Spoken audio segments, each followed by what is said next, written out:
இந்த படத்துல எனக்கு ஆச்சரியம். சார் சொல்லுங்க சார். சார் அதெல்லாம் வேணாம். சாதாரணமா எவனையும் மதிக்கல, கண்டுக்கவே மாட்டீங்க, அப்படி பேசுங்கன்னாரு. சார் 1 மணிக்கு ஷூட்டிங் போனேன், 2 மணிக்கு நடித்தேன், 4 மணிக்கு முடிஞ்சிருச்சு கிளம்புங்கன்னாரு. சார் என்ன சார் அவ்வளோதான் சார் முடிஞ்சிருச்சுன்னாரு. சார் என்ன நடிச்சேன்னு எனக்கே தெரியல, படம் பார்த்து தெரிஞ்சுங்கன்ட்டார்.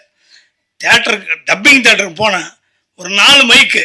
சார் என்ன சார் எதில் பேச, நீங்கள் பேசுங்க அது கேட்ச் பண்ணிக்கன்னார்.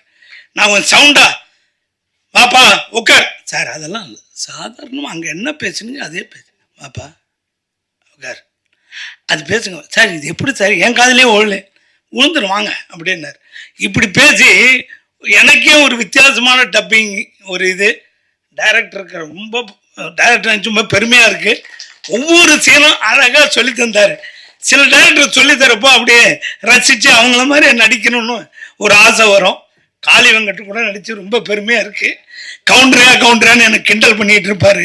அவர் பாட்டில் நடிக்கிறப்பெல்லாம் ஏதாவது ஒன்று சொல்லுவேன், அதுக்கு சொல்லிக்கிட்டு இருப்பார்.